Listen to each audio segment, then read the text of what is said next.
It's the end of the month. We're just having fun. Yes. And we have every week. Right, Amen. every Bless week it's God. just been getting better and better. And then it's now sad a little bit. Not really. It's good. It's all good. I've enjoyed being here with you. Thank you so much for having me. Thank And I just you. trust God, that what He meant to happen through the time that we've been here together has happened. Yes, and I believe it has, and I hope you all have been blessed as well, because this book, and again, get this book, is going to change your life and really help you in the long run.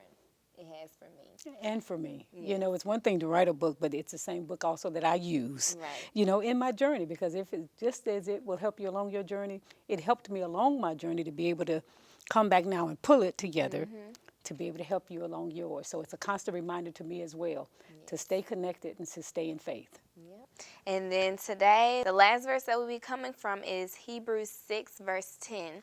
And it states, "Remember, for God is not unrighteous to forget or overlook your labor and the love which you have shown for his name's sake in ministering," remember, ministering, "to the needs of the saints," his own consecrated people, "as you still do."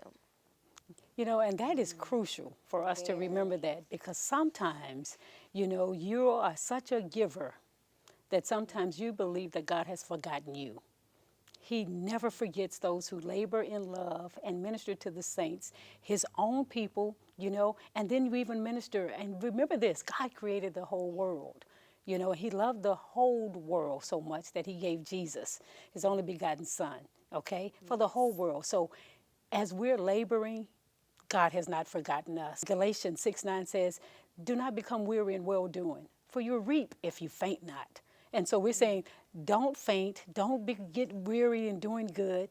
Keep doing it. Now, are you doing it for the reward from the Lord? No, you're doing it because you love God. Yes. And because you love God, you can't help but serve people.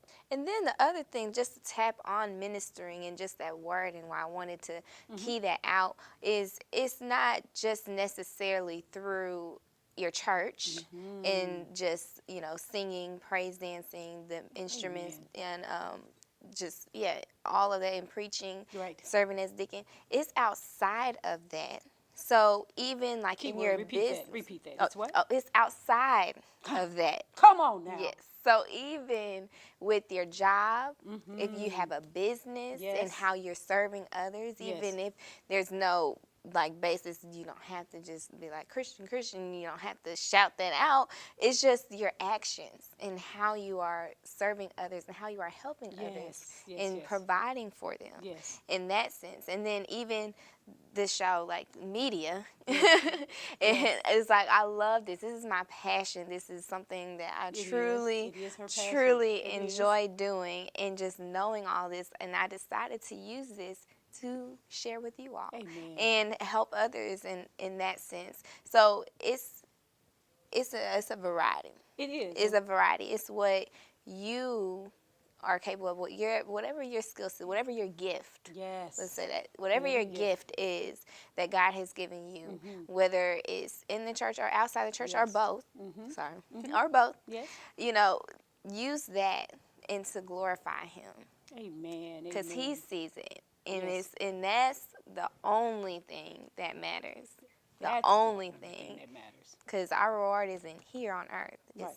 up there with him. And that's what your show does, and that's why I'm so grateful to have been able to join you for these past 4 weeks, to be a part of, because your heart is so pure in God, and you love him so much that I just love to come and be alongside, sisters and brothers, those that love God and don't mind God using them as a mouthpiece for him, because that's what we're supposed to do, no matter what medium you find yourself in. So go forth in love, and remember, you are not forgotten. I don't care what nobody try to tell you. I'm not forgotten. I'm not forgotten. Come on. Okay, I'm not forgotten. Because what? God knows my name. No. Oh, that was good. Oh, thank you. Excuse me. Thank you, man. We love you, girl. Yes. And we love you. So continue to go faith forward in God, and know that he loves you and he has not forgotten you. God bless you. We love you, and thank you for allowing us to be a part of your journey. Thank Amen. you. Amen. And please stay tuned for the rest of today's show. Hello, welcome to Beautiful Me TV. I'm your host, Crystal Davis, and with me today is KB.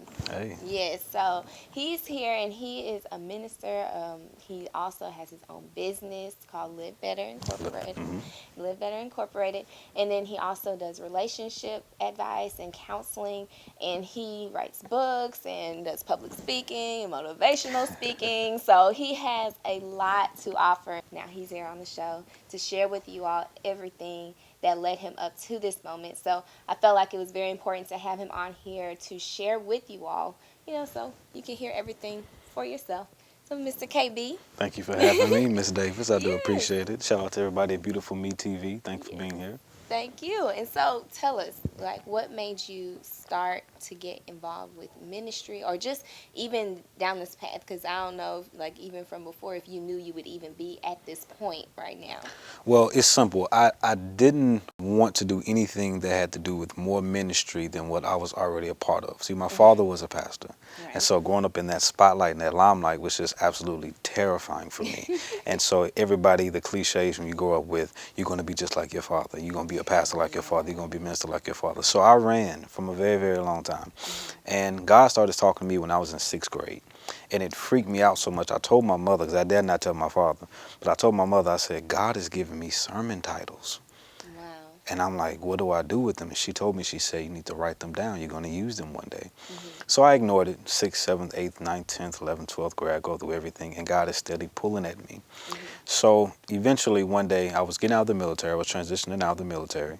And I asked God, I was driving and I was literally just trying to figure out, what is it that you want me to do with my life? Yeah. The career path that I chose and that I thought I was going to go down, it didn't happen. It didn't turn out the way I thought it would. So I was in really a place of frustration. And I literally screamed. I yelled out to God, show me my purpose. Whew. And I promise to live better for you every single day. And God said, I'm going to hold you to it.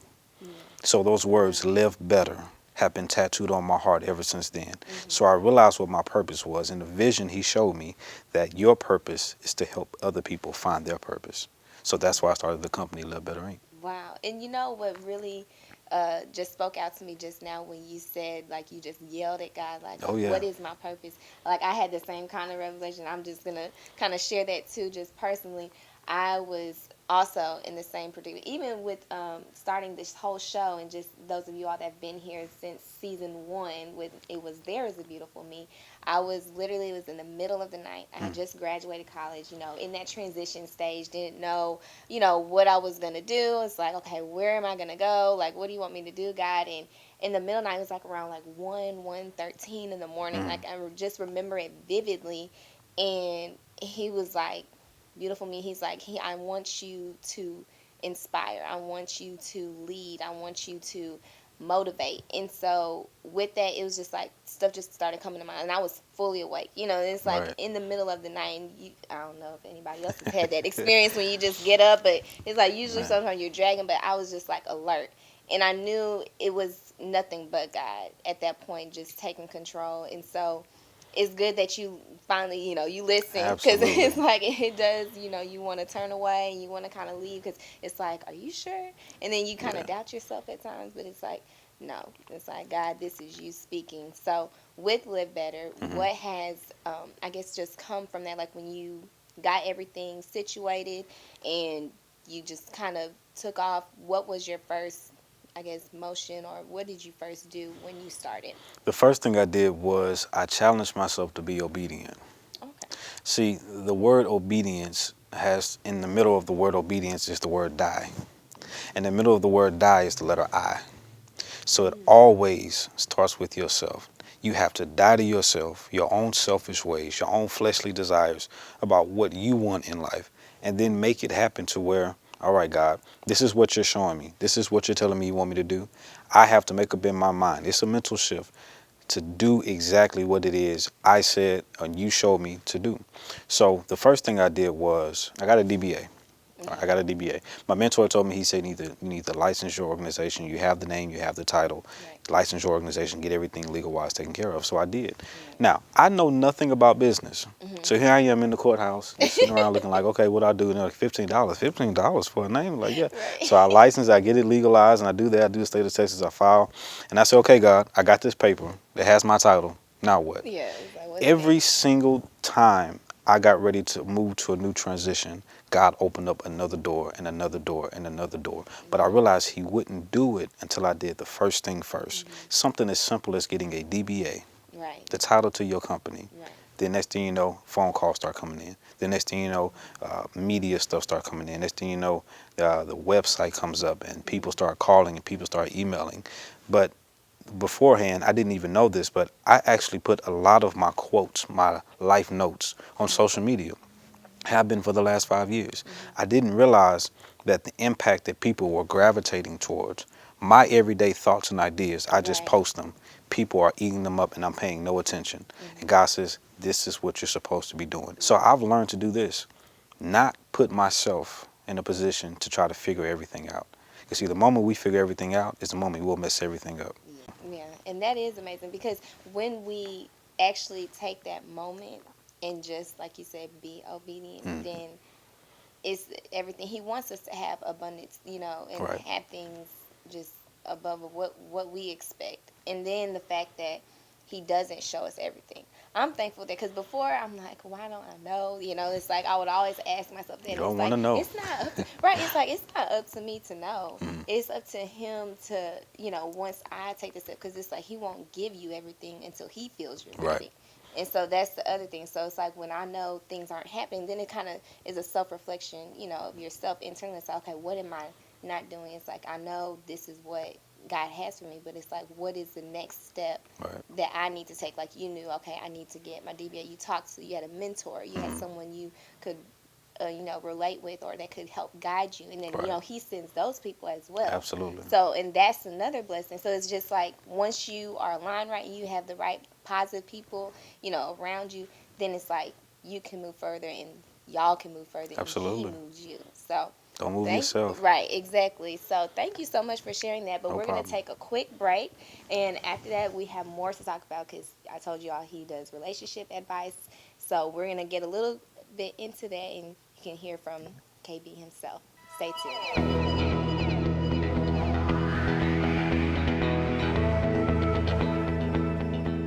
Okay, you guys, we're on break again, and this is the third week, right? Yes, thanks for having me all month. I've enjoyed it. Yes, me too. And Brandy has another tip for you guys. And I don't know about you all, but have you heard of the Blue Bonnet Wine Trail? Is that Yeah, and right? it's only about 55 miles northwest of Houston. Okay, so we'll give you more details about that after the show. Stay tuned.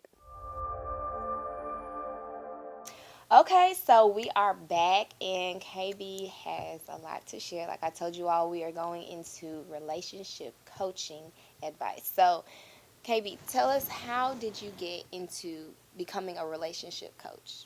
I don't know how I got into it. Everybody asks me that same question. Right. I don't know how I got into it. I guess, we all have friends that have the right advice, everything that works for somebody else, but it never seems to work for them. So what I've decided to do is put it together to where, okay, I know these things about women. I have a lot of women in my family. I know these things about men. Now, I don't like to sugarcoat anything, in the words of my grandmother. She says don't sugarcoat nothing. So I put the two together to where now everybody can be so more open and transparent. The biggest problem in relationships, in any relationship, is communication. It's what women are saying too much of and what men are saying not enough of. So when you put that stuff together, it makes everybody be on one accord. It allows for growth. And I don't like to use the term of falling in love. Because see, falling in love is quick. Anytime you fall, you never fall slow. You always fall fast. I always prefer people to grow in love. I need you all to grow together. That takes time. It takes effort. It takes energy. And you have to maintain it. maintenance wise. You don't put a plant in the ground and just think it's going to grow. You have to water it. You have to give it a decent amount of sun. You have to make sure that nothing around it's going to destroy it as it's in this process. It's the same thing of a relationship. And since the common goal is love, break down what love is in its truest form, and not just this social media platform of what love is. We have to take away the filters of what we think love is. Love is not what he can do for you. Love is not just how you feel. It's a combination of what the Bible says love is. Right. At the same time, if you're walking in the root word of that, you can understand it and experience it for yourself. And KB is going to be sharing some relationship tip advice for you all going into next month. So be on the lookout for him. But also, KB, you do motivational speaking. So along with the relationship coaching, I know that kind of ties hand in hand because it's like, of course, you're speaking to people Right. at the same time in groups, I'm sure. Right. So when it came to being a motivational speaker and just getting up to that level and that point, when did that actually happen for your, like, how did that come about? Because I know there's probably people out there that are thinking maybe about being a motivational speaker or have had that gift or that calling or Right. just, felt the need to be able to share and to talk to others, on that level. So what would be, I guess, your advice and, Okay. kind of give your story too. Well, I had to grow into it because, I didn't even like people at first. I just it's like, why am I around them? But now let's break this down. Like, not liking people, you mean just like not comfortable. Oh, when I say not talking like or people, just, I mean just not being around them to share myself and what Right. I thought. I normally keep all of my ideas into myself. I can go into a room and sit there and not say nothing and have an Yeah. opinion about everything that's going on, answer all the questions, but I'll just Right, be and quiet. So when God pushed me out of that season into my new purpose, and it developed into a passion. Quite frankly, I tapped into what my passion was. I went from thinking I don't like people to now I love people. Yeah. And I love God's people, and I love everybody. So once I understood that concept, it opened up the doors for me to get rid of the stage fright mentality and actually begin to share exactly what it is that God put in my heart to share with people. My favorite quote is, and this one when I say it, everything happens when you find your purpose, and nothing happens until you do. Which means that you'll find yourself running in and out of different dead-end jobs, different dead-end careers, not happy. Some people can actually put 20 plus years on a job, but it was never a part of their purpose. Wasting. So I just want to make sure that when motivational speaking, it's not getting up there yelling and saying you can do it and believe in yourself and, rah, rah, rah. Most people think that it's up there just encouraging the people in that portion. You have to leave with them with a message that whenever they go home, by the time at the end of the day or the beginning of next week or whenever, when they think back to you or they think back of what their purpose is or whatever the topic was for that, they can take away something that would apply to their life, and then they can actually share that with others. So I don't want to be this motivational speaker to where I'm encouraging everybody to go chase your dreams and follow your purpose and live in your passion, and before the speech is over, you forgot everything.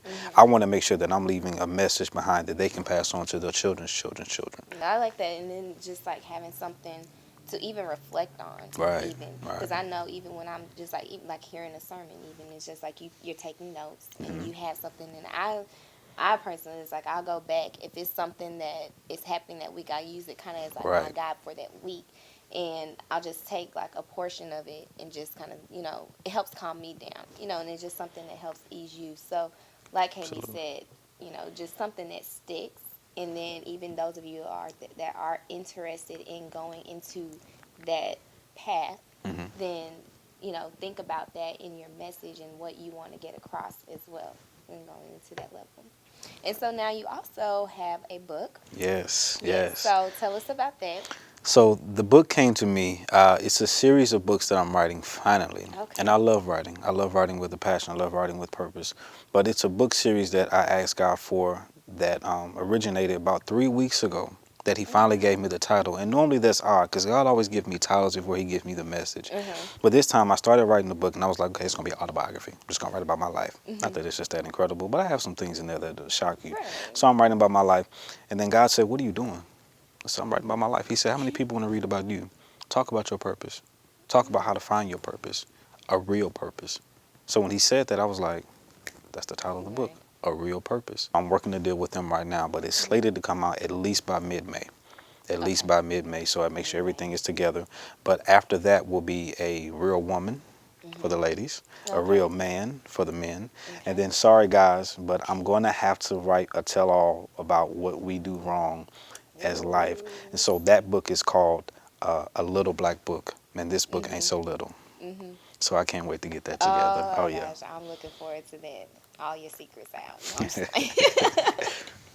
But no, that's awesome. That is wonderful. Like, Yes, I'm ma'am. really, and then I'll definitely be keeping you all updated. So check the website, check social media. Y'all know where to follow me.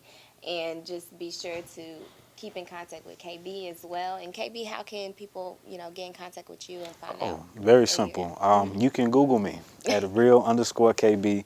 My website is www.realkb.com. I have livebetterinc.org. And on Twitter, Instagram, Periscope, everything social media is at real_KB. All right. Well, thank you so much, KB, Thank you for joining having us me. I today. appreciate it. Yes, and you all be sure, like I told you all before, and we talked about it earlier, he will be on next month giving us some relationship tips and advice. So, ladies, guys, everybody, be in tune for that. Stay tuned.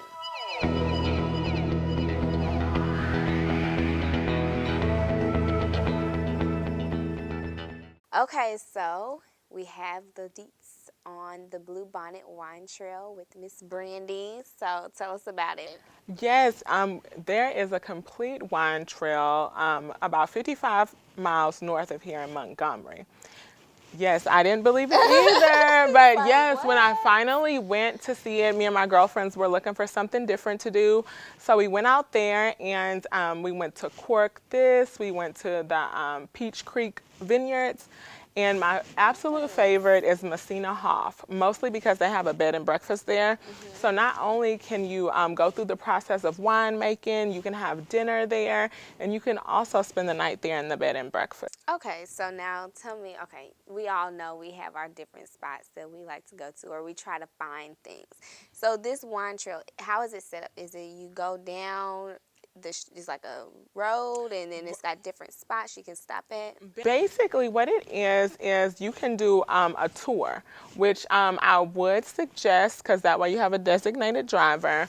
But you have a tour, and you can hit all the different wine stops. It's like an Old Town Spring or something like a little community, and you can hit all the different wine spots, do tastings, have dinner, or enjoy maybe a few grapes. But yeah, right here close to home we have that. You said like what, 55 miles? 55 miles Okay. north of Houston. So yeah, out there, past Conroe. Okay. But it is definitely worth the drive. I say you grab your significant other, grab your girlfriends, or just go if you want to go and just join one of the tours. Enjoy yourself. So treat yourself, you guys, and please keep that in mind. Blue Bonnet Wine Trail is only 55 miles from here. That's not bad. We make further travels outside of Texas to go visit To do, places, yeah, to do exactly. things. So be sure to get your wine on with your girls, with your man. Do what you want to do. Exactly. Stay tuned for next week's travel tip with Miss Brandy from the Be Connect.